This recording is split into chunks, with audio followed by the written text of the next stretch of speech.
Okay, there she is. All right, so thank you, Jason. This has been a Thank great you. conversation. So now, Jason, you're going to stay on with us, and we'll be joined by another entrepreneur, Valerie Ward. She's co-owner of Sweet Ritual Vegan Ice Cream, which I am really interested in this because I'm vegan myself, and I haven't made it to Sweet Ritual yet. So I'm excited to have you here. So she's the co-owner of Sweet Ritual, a vegan ice cream business built on a co-op model. So now we're seeing many alternative ways of setting up a business, and Sweet Ritual is one of them. So tell us why you went in this direction, Valerie. Actually, it's not a co-op model. So I just want to clarify, we're just a straight up regular business. But I think the way that we're different is in the way we think about doing business. And we really focus on that idea of the triple bottom line. So not just how do we make money, but how do we really create value for our staff, for our community, for our customers, for not just the shareholders, but the stakeholders, everyone who's affected by the way we do business, which now that we live in such a global connected world is really everybody on the planet is affected. So Valerie, let's go deeper into that model because it's unique. I mean, it's not a unique model. There's a lot of companies and organizations that are doing this exact same model across the world. But I think if you're on this call or on this Zoom call, you may say, I've never heard of that. I've never seen that kind of model. Let's dive a little bit more into that model. Number one, how did you hear about it? And really the structure of it. Why is that a success for your company? Yeah, I think it's not something so much that I heard about. It's just something that always seemed like the right way to do business to me. I've always really felt a strong responsibility to other people and really been aware of how my actions affect people. And when I was young, I would see bigger businesses and say, oh, they should be taking care of their employees and they should be doing this and they should be doing that. And then once I became a business owner, I thought, oh, now I have to do all those things that I say those business owners should do. And even though we're a relatively small business, we're under $1 million in revenue, I still have infinitely more impact on a number of things than I do as an individual consumer being a business owner. And so I really do take that responsibility quite seriously. And I also just think it's good for business to think holistically. If you just think about what's going to get you the most money short term, you're probably cutting yourself off long term. Yeah. And I also, I was going to ask this question before talking about really the business model. Vegan ice cream. How did you, I mean, I always like to ask that question about any entrepreneur that says, hey, I got this widget. Well, why that widget? So why vegan ice cream? Well, my business partner, Amelia, had developed a vegan ice cream recipe while she was working at Toy Joy. And I had worked at Amy's Ice Creams as a manager. So I knew how to run an ice cream shop. She had a good recipe. And we saw that there was a growing need for a non-dairy alternative, especially in Austin, not just for people who are vegan by choice, but for people who can't have dairy, who have different allergies, who choose vegan for health reasons or environmental reasons or animal rights reasons. All those people needed something. And the reason we chose ice cream specifically is that we really believe that ice cream isn't just a food that you eat. It's more about the memories you make. And that's why the name is Sweet Ritual, because everyone has a memory of making ice cream with their grandmother on the porch in the wooden bucket with the ice, or going out to the ice cream shop after their sports game, whether they win or lose, or first dates. Ice cream is really a vehicle to make memories and share special moments with people. And you can't just get that from the grocery store. You need a place to do that. I always love homemade ice cream. And I think back to the days that my family would make homemade ice cream and sitting in the garage or out on the back porch and putting that rock salt in. Yeah. And my grandparents had one where you had to crank the wheel. So, and then my dad finally got one that was electric. So that was nice. And, but you're right. I mean, one thing that you talked about about your business model, you knew how to run an ice cream shop, and your partner had a recipe, and the marriage came together where the two could be successful. Talk to us a little bit, our entrepreneurs out there, about how important that is, how both of you came together with the right recipe to make the right ice cream. Yeah, I think I think connections and relationships and collaboration are so essential in business. And whether that means having a business partner or just building a really amazing team, or even just having a great network of other businesses that you're connected to, you can't do it alone. And I know a lot of people go into business maybe because they're like, I don't get along with my boss, or, I want to do my own thing. And entrepreneurs are very individualistic, but I think also community is what really makes a successful entrepreneur. And it's through connections with other business owners, through the amazing people that have worked for us, and just through mentors and advisors that we've really been able to succeed. So on those connections, when y'all first started, where was some of the first places y'all went to really look at how to build the model of a business? And then the connectivity of making sure once you had the model that you had the right clients coming to your business? Yeah, we were very fortunate in a lot of ways. As I said, I worked at Amy's Ice Creams, and Amy is a very supportive entrepreneur. She is supportive of entrepreneurship and her former staff, and she was very generous in sharing her time and her financial information with us so that we could make accurate projections, and just really setting us up. And even while I was working, she was very open with how the business worked. And now even more so, she actually has a financial education class for all of her employees and shares financial information with everyone who works there. So everyone knows what the cost of goods are. Everyone knows what fixed expenses are and knows how they have an impact on the bottom line. So that was a really big part. We were also very lucky to be able to open up inside of Juice Land, a juice shop. And so we got some kind of interest and notice from their customers. We reached out to the vegan community. And then we even once we realized that it wasn't just the vegan community, but people who have allergies that were really interested in what we had to offer, we were able to reach out to them and just start really building that network of support, also through our personal networks, just people who wanted to see us succeed and liked what we were doing.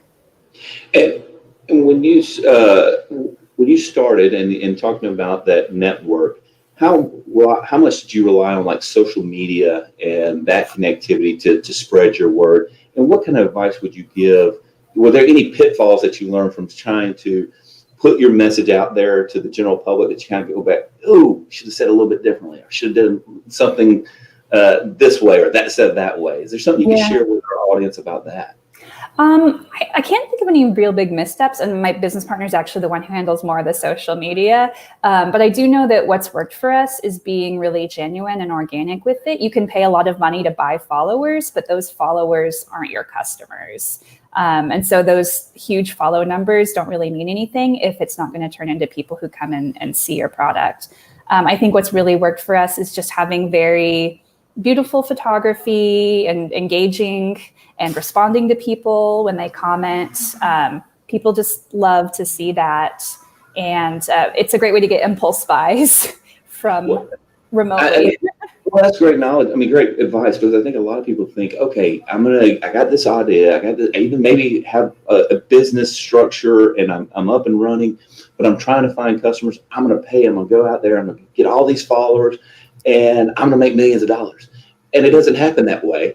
No. And a lot of those followers may not even be in your community, where if you're a brick and mortar, where they can even come to your shop. Yeah. And so I think that's a lot of pitfalls. So thank you for sharing that, because I think a lot of entrepreneurs start off and go, I need a Twitter account of 1 million or 1,000 people to follow me. I need a Facebook of this, I need that. And you really don't. It really starts organically in your backyard, in your community, and grow that up. Yeah, really the best way to get customers is to give your existing customers a really great experience that they'll tell other people about and bring other people with them.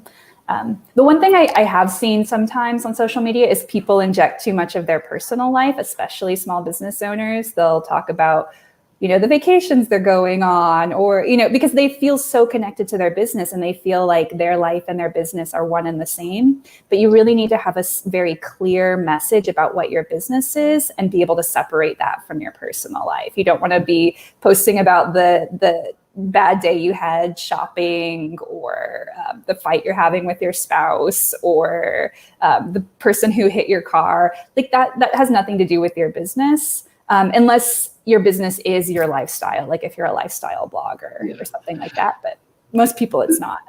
So for those entrepreneurs that are thinking about diving in, talk to us about work-life balance. I think that is something that, like you said, I'm working for this big company. I'm tired of working for the guy. I'm going to go start my own company, and I'm going to have all this freedom. I get to do. I'm my own boss. Is that reality? I think we've all heard that classic thing, that saying, "Oh yeah, it's great to work for yourself. You can choose your own schedule, any 80 hours a week you want." And I think, you have to realize that there are times in your business where you do need to go above and beyond. And certainly when Amelia and I started the business, I was working 40 hours a week at the shop and then 40 hours a week at a job that paid me. She was working 60 hours a week at the shop, and we paid her what the bare minimum she needed. And that's just what we had to do for a year or two to make it go. But you also have to be thinking ahead that that's not sustainable. And you need to be thinking of the time where you're working 40 hours a week and then you're leaving work and then you're going and living the rest of your life for the rest of the week. And there'll always be the times where you have to have a hard week and work a little extra. But I think it's important not just for entrepreneurs and their own sustainability. I think it's also really important to model that for your staff as well, because you want them to be healthy and live full lives. And they don't need to be giving everything to this business because they just work for you. It's just a work relationship. And it's not a personal obligation for them to give up everything for your dream. But if you're not modeling that, then you can say it. But if they see you working 80 hours a week, then they're going to think, I need to work that hard. I need to work close to that hard too. And with that, I imagine you've been able to, the retention of your employees has been strong because of that. They see your work-life balance, and in turn, you're saying, hey, you need to have work-life balance. And so that has helped probably your company in grow dramatically from that. I think so. Yeah, we've had I think it helps us attract really great people because they see that we're a company that values work-life balance, that we value diversity and inclusion among our staff. And we really support that. We offer healthcare and we offer paid time off. And they want a company that cares about them as people and not just them as cogs in the machine. So earlier, before you joined on, we were talking about the COVID-19. Everybody's been dealing with it. We're all still dealing with it, and we'll probably still be dealing with it for some months ahead. But talk to us a little bit about, so when you started, COVID-19 went around, you started, it was fresh, you're rocking and rolling and doing some great work in your community and your business. And then earlier this year, we were hit with the virus. How did that impact your company? Oh, it was devastating. We've had a couple of hard years where we didn't think ahead financially. We made some big risky growth moves that didn't quite pay off. And we had just gotten to the point at the end of 2019, beginning of 2020, where we were thinking, okay, we've kind of got everything figured out. We've got a plan. We're ready to break even and start making profit again in the next few years after these big expenses. We're ready to start paying down debts and start thinking about another location. And then COVID hit and we just had to put everything on hold. And it's been really tough. Our sales have been down 40% across the summer, and the summer is usually what carries us through the winter. We don't have that this year. We've been lucky to get some government assistance that will give us some runway, hopefully through the next year. But we've also had to pivot a lot. And I was really frustrated early on because everyone's like, just pivot, just completely reinvent your business from scratch in 6 weeks. Why not? And it's, especially when you're stressed out and just feeling personal stress about the health and safety of you and your family and the people you care about, it's really hard to get excited about starting a new company, essentially. So I think I would say to people who are in situations like that, whether it's COVID or any other big kind of disaster outside of your control, don't feel like you have to have all the answers. Survival is okay until you have enough energy and strength to figure out how to grow and pivot. Because if you try to force yourself to do something you're not ready to do, you're not going to survive even. You're going to burn out and you're going to get frustrated and you're just going to throw it all in the trash can and walk away. And I think that's even no matter if there's like you said, a pandemic or any kind of disaster. I think it's just any good business model structure. And talk to us a little bit more, and to our entrepreneurs that are on the call, about that structure. Really, you took a lot of time before you said, "Hey, we're opening our doors." You went through plan after plan. You probably went through hundreds of plans or models and said, "Hey, this is the right one. Nope, we're going to redo this. We're going to change this." Talk to our entrepreneurs about that time frame, building it out before you even open the doors. Yeah. We, first and foremost, our concern was for the health and safety of our staff and our customers, and alongside of that, for their financial well-being. And it seemed like those two were constantly in conflict with the idea of COVID and having to be open or not being able to be open. But we decided that until we could open safely and ensure that we could pay our staff indefinitely, we weren't going to open. It wouldn't make sense to try to open just to keep people employed and then have to close down 2 months later because we ran out of money. That wouldn't be fair to them, and it wouldn't be fair to us. And it wouldn't be safe for them either. So we waited until we got the government funding and said, okay, now we know we have enough money to pay people for the next 6 months. Let's look at the safety aspect of it too. What does it take? And, luckily, by waiting a little bit longer, we got to kind of see how customers were behaving, what their reactions were, what we need to anticipate and take care of. We weren't the beta testers of a COVID society, so we got to benefit from some of that. And then when we recently, about a month ago, opened up our dining room for walk-in to-go service, again, it was because we'd kind of seen what people were doing. We knew what we could expect, how we could take care of our staff and our customers in the safest way. And then we felt confident doing that. What kind of advice would you give to entrepreneurs that are looking to start a business? They have an idea, but they just don't know where to go. They don't know what to do. What would you suggest? Take advantage of every resource you can find. There are so many great resources out there for small businesses, small business development centers, chambers of commerce, other business owners. There are mentorship programs out there you can do. We got an online mentor when we were first starting out through Micro Mentor. She had owned a restaurant in New Orleans for many years and was such a great support to us when we were starting out. Don't do it alone. That would be my biggest advice. And those people that you get to help you, they'll help you figure out how to be really clear about what you're doing and why, who your customers are and why they need your product, and then how to make sure all the financial aspects make sense. Because those are all critical, but it's hard to figure that all out on your own.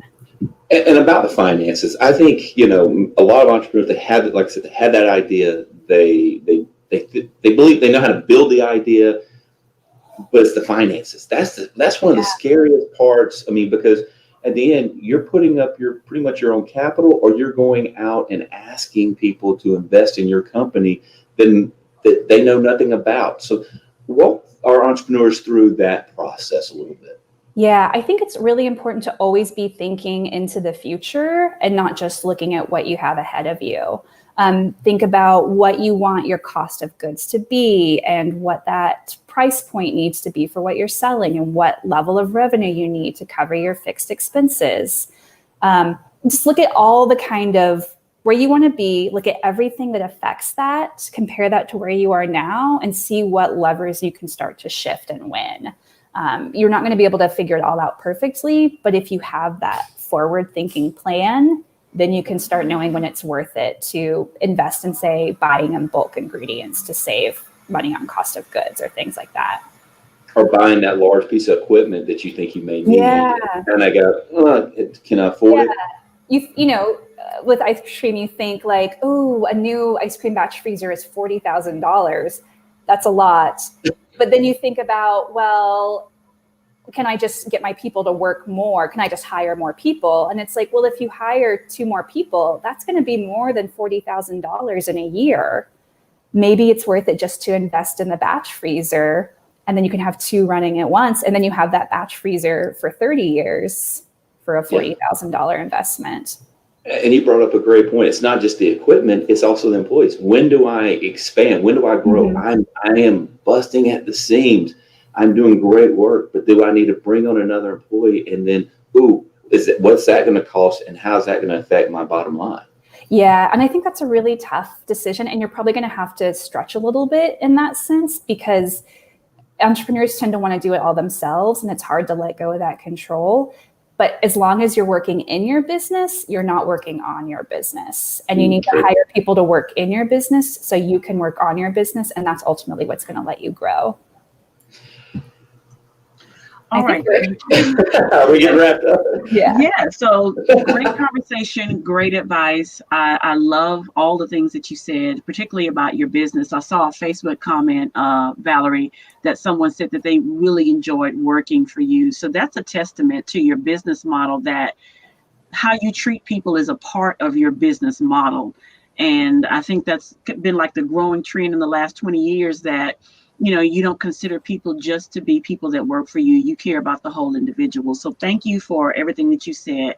And Jason, thank you for all of the tips and the resources that you've given. I think that has been a great help to the people that are listening. So what we're going to do now is we're going to transition